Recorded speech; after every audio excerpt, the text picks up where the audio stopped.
रूस और यूक्रेन के बीच करीब 3 साल से युद्ध जारी है। दोनों के बीच युद्ध विराम के लिए अमेरिका मध्यस्थ की भूमिका निभा रहा है। हालांकि अभी तक अमेरिका को कोई सफलता नहीं मिली है। इस बीच अमेरिकी राष्ट्रपति डोनाल्ड ट्रंप ने चेतावनी दी है कि यदि दोनों पक्षों के बीच जल्द ही कोई हल नहीं निकलता तो अमेरिका यूक्रेन वार्ता छोड़ देगा। अमेरिका के राष्ट्रपति डोनाल्ड ट्रंप ने बृहस्पतिवार को चेतावनी दी कि अगर रूस और यूक्रेन के बीच जल्द ही कोई हल नहीं निकला तो अमेरिका युद्ध को समाप्त करने के लिए वार्ता को कुछ ही दिनों में छोड़ सकता है। ट्रंप की यह चेतावनी अमेरिकी रुख में बदलाव का संकेत है। इससे पहले विदेश मंत्री मार्को रूबियो ने पेरिस में कहा था कि अगर शांति संभव नहीं हुई तो अमेरिका आगे बढ़ जाएगा। अमेरिकी राष्ट्रपति डोनाल्ड ट्रंप ने आगे कहा कि रूस यूक्रेन युद्ध रोकने के लिए वार्ता निर्णायक मोड पर है और कोई भी पक्ष उन्हें बेवकूफ नहीं बना रहा। उन्होंने चेतावनी दी कि अगर वार्ता में जल्द प्रगति नहीं हुई तो अमेरिका पीछे हट सकता है।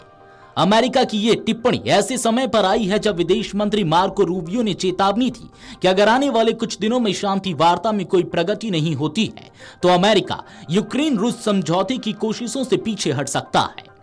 व्हाइट हाउस में पत्रकारों से बात करते हुए ट्रंप ने कहा, अगर किसी वजह से इन दोनों में से कोई एक पक्ष हालात को बहुत मुश्किल बना देता है तो हम उन्हें कहेंगे कि तुम बेवकूफ हो और हम इससे पीछे हट जाएंगे। जब उनसे पूछा गया कि क्या रूसी राष्ट्रपति व्लादिमीर पुतिन जानबूझकर वार्ता में देरी कर रहे हैं तो ट्रंप ने जवाब दिया, मुझे उम्मीद है कि ऐसा नहीं है। ट्रंप का यह बयान ऐसे समय में आया है जब युद्ध को 2 साल से ज्यादा हो चुके हैं और अंतर्राष्ट्रीय समुदाय लगातार शांति की कोशिश कर रहा है। आपको बता दें कि राष्ट्रपति ट्रंप रूस और यूक्रेन पर युद्ध विराम के लिए दबाव बना रहे हैं। इस संबंध में वह रूसी राष्ट्रपति व्लादिमीर पुतिन के साथ भी बातचीत कर चुके हैं, लेकिन युद्ध विराम की दिशा में कोई बड़ी सफलता नहीं मिली है। विदेश मंत्री के वार्ता छोड़ने के बयान की पुष्टि के लिए पत्रकारों ने ओवल ऑफिस में ट्रंप से पूछा। इसके जवाब में ट्रंप ने कहा, हाँ बहुत जल्द, कोई तारीख तय नहीं है लेकिन हम जल्द फैसला करेंगे, हम इसे पूरा करना चाहते हैं। ट्रंप ने सीधे तौर पर ना तो रूसी राष्ट्रपति पुतिन को दोषी ठहराया और ना ही यूक्रेन के राष्ट्रपति व्लादिमीर जेलेंस्की को। हालांकि ट्रंप ने जोर देकर कहा कि दोनों पक्षों को युद्ध विराम के लिए प्रगति करनी होगी। ट्रंप ने कहा, अगर अब किसी कारण से दोनों में से कोई एक पक्ष ने बातचीत को मुश्किल बनाया तो हम यही कहेंगे, तुम मूर्ख हो और हम इसे अनदेखा कर देंगे। हालांकि उम्मीद है कि हमें ऐसा नहीं करना पड़ेगा। तो वहीं यूक्रेन के अधिकारियों ने कहा कि रूस ने यूक्रेन पर हमले जारी रखे हैं। खार्किव और सुमी के उत्तर पूर्वी क्षेत्रों में हमले किए गए। इन हमलों में कम से कम 2 लोगों की मौत हो गई और दर्जनों लोग घायल हुए हैं।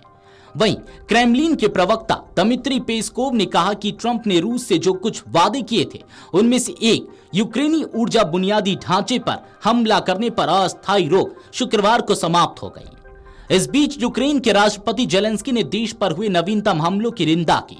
उन्होंने टेलीग्राम पर कहा, रूस ने गुड फ्राइडे की शुरुआत बैलिस्टिक मिसाइलों, क्रूज मिसाइलों और ड्रोन के साथ की। यह हमारे लोगों और शहरों के साथ मजाक है। यूक्रेन ने पहले घोषणा की थी कि उसे रूस से 909 सैनिकों के शव मिले हैं। अब सबकी नजर अगले सप्ताह लंदन में होने वाली बैठक पर है। अमेरिका स्पष्ट कर चुका है कि अगर वहां कोई प्रगति नहीं होती तो वह वार्ता से हट सकता है। वहीं रूस भी वार्ता के लिए खुला है, लेकिन उसने कुछ शर्तें रखी हैं, जैसे कि यूक्रेन की सेना में भर्ती बंद हो और पश्चिमी देशों से हथियार मिलना रुके, जिसे यूक्रेन मानने को तैयार नहीं है। Video desk Amar Ujala dot com. अगर आप ये वीडियो YouTube पर देख रहे हैं तो हमारे चैनल को सब्सक्राइब कर बेल आइकन दबाएं और Facebook पर देख रहे हैं तो हमारे पेज को लाइक करें। 8 मिलियन प्लस सब्सक्राइबर, आपके इस भरोसे के लिए बहुत धन्यवाद।